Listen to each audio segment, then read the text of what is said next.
thanks for the opportunity, Mark. I'm going to rip through some updates and some thoughts. See if we got that. Oh, good. If you can see that.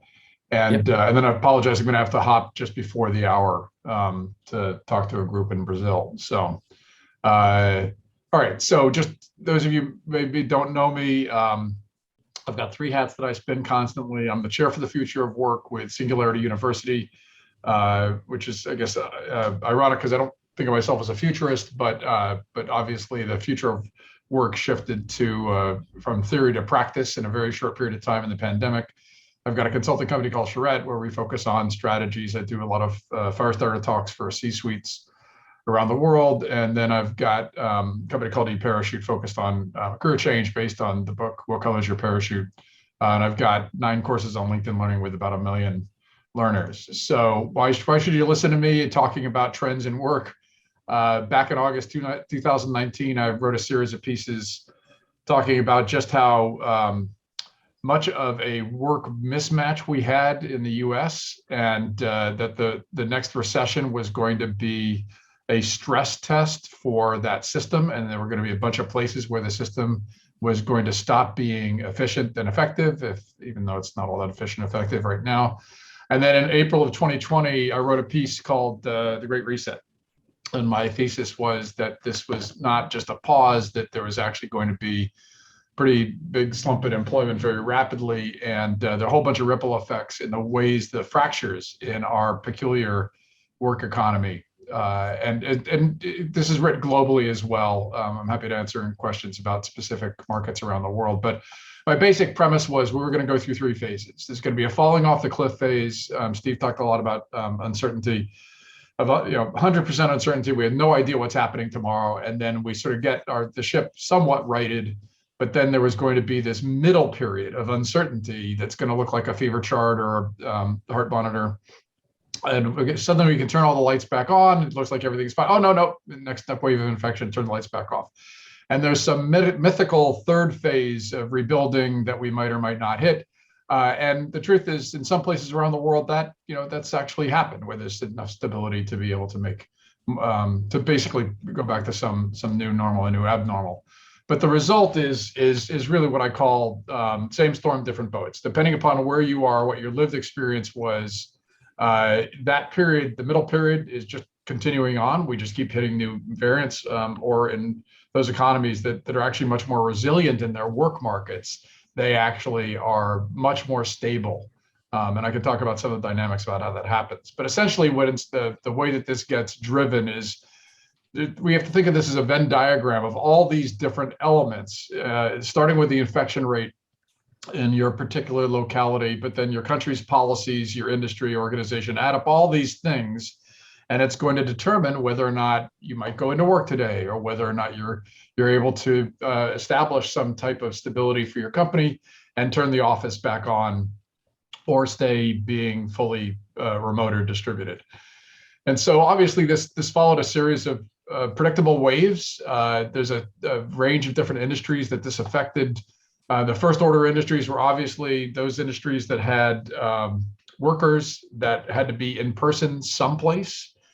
And but then there was a series of second order effects where a range of industries, services industries, transportation, were all affected. For instance, a number of cities, their public transportation systems are still running at 10 to 25% of utilization from pre-pandemic, and it's simply because they've just dialed down the supply because they've had to have much more distancing in buses and that sort of thing. So lots of ripple effects in the work order.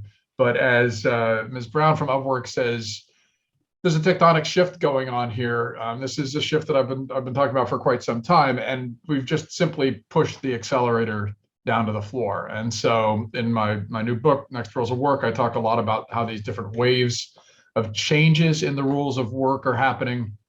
But essentially we can see them, we can see the ways that this is having a significant impact on the matchup between workers and work in the United States. So you probably know that the standard U.S. unemployment rate is fake. It actually doesn't really reflect the true state of play.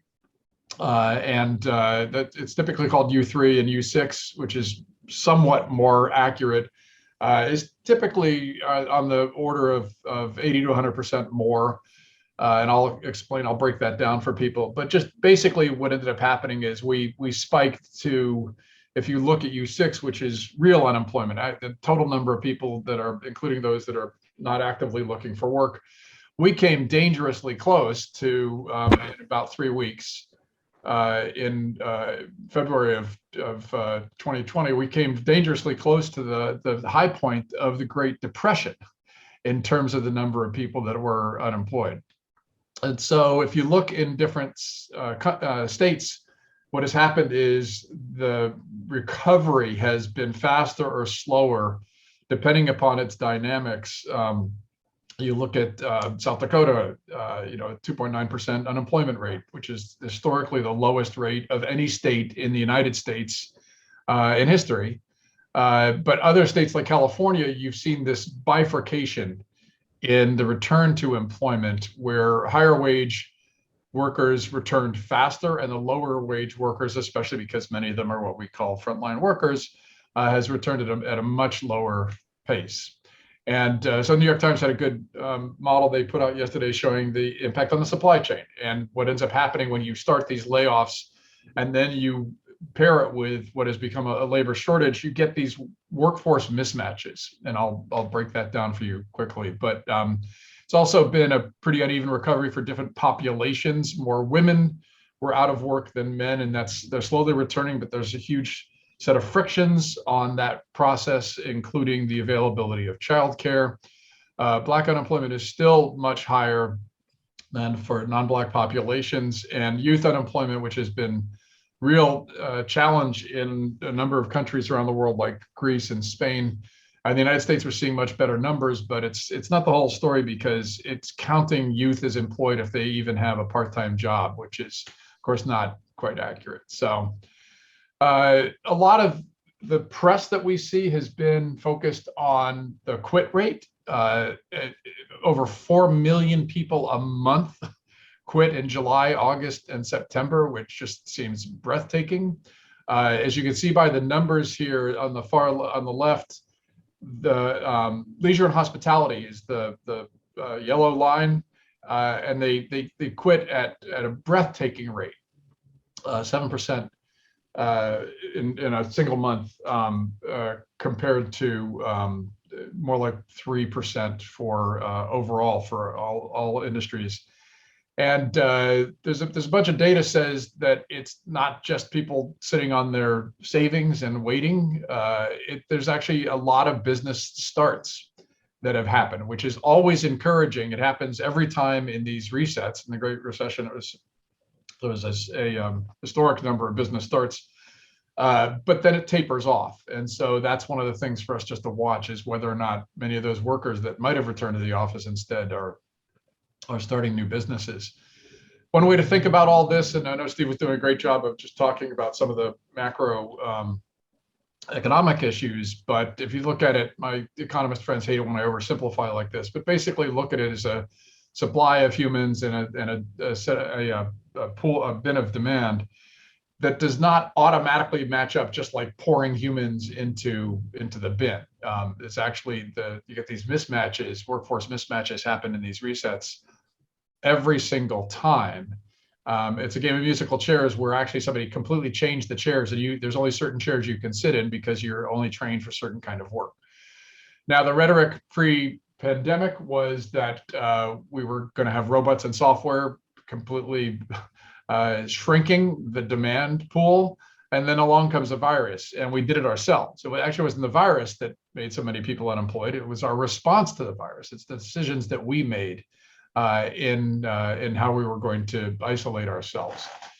So if you expand the landscape, it kind of looks like this set of use cases. On the far left, there's a whole bunch of people that aren't even seeking work. And the numbers are pretty clear that there's a lot of people that took early retirement.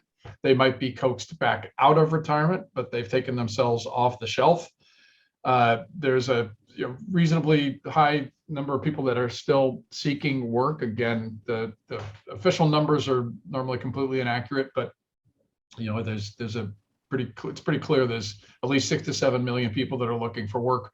Those who are employed, we're seeing much more mobility than we did in the past. This was actually one of the complaints around 2018, 2019, is that workers were not moving around in the United States. That is, they weren't seeing where the work opportunity was outside of their industry or outside of their geography and moving to go to it. And so the Great Reset, it's pretty clear that's mobility has really dramatically increased. Now, unfortunately, a lot of the dramatically increased mobility is for higher skilled workers, and that doesn't solve the problem. We're short 2.2 million construction workers, and construction workers can't just go work from home. And so, or at least not a large percentage of them. And so it's the geographical mobility that we need. We don't just need the disaffected workers who want to leave San Francisco and move to Austin. We actually need we need workers who are doing a lot of the frontline work to move to new geographies. So there's a calculus that goes on. There's a bunch of Maslow's hierarchy, hygiene factor needs like childcare, transportation, and health and safety, and even your age, depending upon your retirement calculus. And then there's a whole bunch of other issues that you're going to add up all these things and look at your savings, and you're going to decide whether or not you're actually going to work in a job or not. And a lot of those jobs are unfortunately repetitive work that's kind of boring and sometimes nasty. And it's perfectly understandable why there are workers that are going to say, well, you know what, if I'm the one that has to be working in the restaurant, checking everybody's COVID vaccination cards, I don't know that I want to go back to the workplace. So we tend to over-index a lot on the office, but the truth is that a lot of those workplaces are not offices. And so the way to entice workers back into those offices, into those workplaces, is to pump hourly wages. And so we've seen a movement in hourly wages that has basically been flat for decades, and suddenly popped 10% year over year, 15% in April, 10% year over year in October. And so what's the problem? The problem is that we've got two macro trends going on. One is a big workforce mismatch. We knew that we had workers that were not trained for the work opportunity. And we need to have a really, basically you've got to have a moonshot for rapid retraining that gets a whole bunch of people trained for the skills of 21st century to be able to do the work that's needed. But the other is that we're actually missing 2.5 million people. The numbers are really, really clear that there's just not as many people in the workforce. So where are we going? Oh, and by the way, the birth rate, we are not doing replacement rate. And so Steve referred to this, but basically what has ended up happening is we're missing a whole bunch of immigrants. If we had followed our immigration rate pre-pandemic, Trump 2015, if we had kept up with the same rate that we were bringing immigrants in to work in the United States, we would have 2.1 more million people in the workforce. And it'd be 2.8 million if we actually could process all the people that are waiting for employment applications and green cards. So this is a long-term hit. It's a long-term damage to our workforce. It means that especially those more basic jobs that we want to fill, those are the ones that are so many immigrants would normally be filling. And so as we have this extended period of Omicron, I think as it's pronounced, it's pretty likely we're going to continue to see not just this mismatch, but a lot of the frontline work jobs are going to be ones that are less filled. So how's this going to work in the office? What are some of the things we can think about for next year? I'm just going to run through these quickly. I'll have about 5 minutes for Q&A, and then I'm afraid I'm going to have to hop. But we sort of put these into 4 different bins: what happens with different individual populations, the decisions by organizations, the impact on communities, and then policies for countries. We know that there's sort of 3 different potential scenarios of fully back to the office, fully remote, and then something we unfortunately call hybrid. And there's a strong tendency to want to bungee cord back into the office. CEOs essentially with work from wherever policies are trying to thread the needle. They're trying to hit the balance between sending messages to all the workers that really want to be back in an office and those that really want to stay working from home. And so you get a whole bunch of financial services companies, CEOs that are saying, yes, we're going back to the office. And a lot of tech companies are saying, nope, you can be distributed for forever. And then a bunch that are sending mixed signals in the middle that are trying to say, well, we're going to let you sort of figure it out with your team, or we're going to temporarily let you decide, and then we'll come back with a policy in the future. And so there's this dynamic tension with a lot of companies that are trying to figure out, how do we thread the needle so that people don't quit either way? That is, the ones who want to be back in the office don't think that it's too far in the future they're going to be able to, and then the ones that want to work from home don't think it's too close that we're going to ship them back into an office. Well, some companies just decide we're just going to keep on kicking the can down the road. Google has done 5 different announcements about when you're going back to the office, and now they're saying, no, Omicron, yeah, I don't think so. It's not going to work. But then Facebook just made a historic set of leases for facilities because they think they're going to start putting people back in the office. And again, they've sent mixed signals to their workforce, but they think they're going to start putting them back in the office pretty soon in 2022. What this has happened, the ripple effects on the changes in work, essentially what we've done is we've rebalanced the table. We're essentially saying workers now have far more power to determine where, when, how, and with whom they work. And so that is having a huge amount of ripple effects on the decisions for where they work and how we're going to design workplaces. Wait, Gary, go back to that spot. Is that real or is that sci-fi? That's sci-fi. Yeah. So that's a conceptual.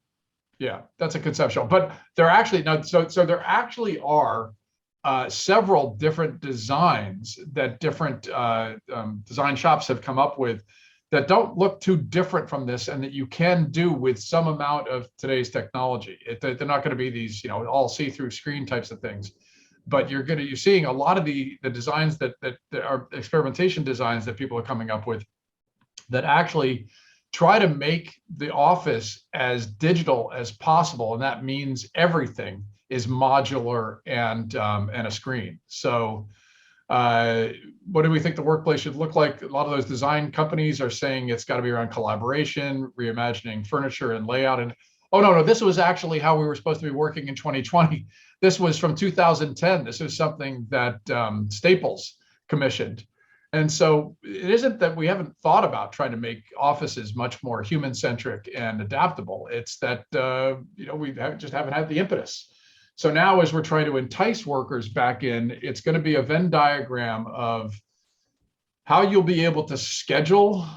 There's been hoteling for decades. IBM had hoteling in the 1980s, where salespeople would check in on a computer and find an open cubicle. You're going to find that companies are going to have different ranges of utilization of the office. So I've seen everything from 50% utilization to 20% utilization. We're essentially trying to get so much spacing so that you don't have as many people bumping into each other. You're going to have constantly shifting protocols, but a lot of technology thrown at the protocols, where you're going to check in, you're going to have to check your temperature and potentially do testing on a regular basis. There's a bunch of surveillance apps that are going to be tracking people so that if there is an infection announced, you're going to be able to find out who you had a meeting with and isolate yourself. There's going to be a need to come up with new ways to involve the people that are remote, because they're not remote, they're distributed. They're part of your work team. But the more you make them feel like they're remote, the less involved they feel, and the more likely then they're going to go on to some other company. And then, of course, as Steve was saying, there's going to be regulations. You're going to be required to be vaccinated increasingly in different municipalities, and that's going to affect who can and cannot come into the office. So those of you who've heard me do this talk before, you know that I talk a lot about the 6 W's. And but essentially what's happening, Salesforce, for instance, Benioff has said, you guys figure it out on a team basis. You look at what you're doing, when you're working, how you need to be working. And if you decide you guys need to be in the office, then you do that. But you've got to do this on a team basis. And then finally, automation is going to have an increasing role. It's not robots and software taking all of our jobs. That's a pretty creepy video. This just came out from a new Android. This is not CGI. That is an actual Android with all the facial expressions. You're going to see a lot of those boring, mundane jobs are just going to get automated because that's what you're going to need to do. You're going to have more and more technology thrown at some of the basic work because you've got to fill in the work roles, and that's how we're going to make up for this lack of immigrants in a number of these jobs. And then finally, there's a bunch of blue sky stuff. I know we were talking about metaverse stuff earlier, but if you want to get ahead of the curve, you can start collaborating with Blue Origin, because Jeff Bezos is going to make an office park in space. That he thinks that's the replacement for the space station is going to be actually a place that companies are going to be able to rent space. So just a couple of quick, I wouldn't even call these predictions. These are trends that are pretty likely.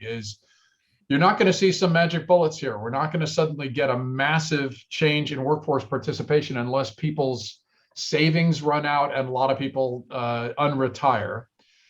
The pop in wages may continue for certain in-demand jobs, but that's not sustainable for a lot of small businesses. So you're going to see that flattening.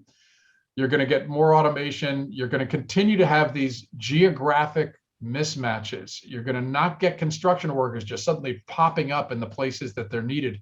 We need more mobility at the lower wage end of the workforce to solve these problems. So you're going to need to have incentives to be able to get people to make those moves and guarantees of jobs for a period of time to get them to relocate.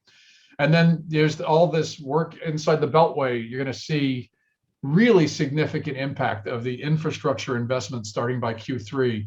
That's all about how long it's going to take for a lot of these, the ripple effects that capital to work its way into the system and to start to actually have an impact.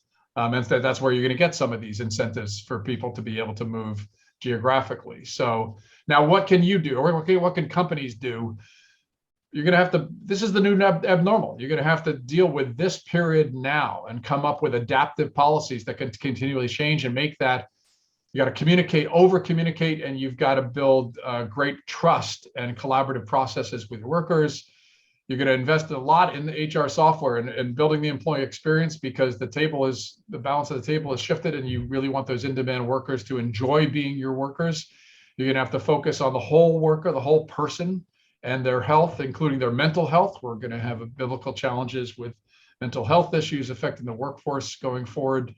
There's a lot of money going into learning platforms. So you're going to have people that are going to be learning new skills on an ongoing basis. The company's going to have to take on the responsibility for that. As a country, every country is going to have rapid retraining programs, because this is a great reset that's going to have ripple effects for decades. We're going to have new processes to continually train people. And you're also going to see a rise in collective voice. You're probably going to see a return to much more strategies around collective worker voice and action. So Gary, you have to leave, but I want to allow at least. I'm going to stop there. Okay. So he's questions, comments, thoughts?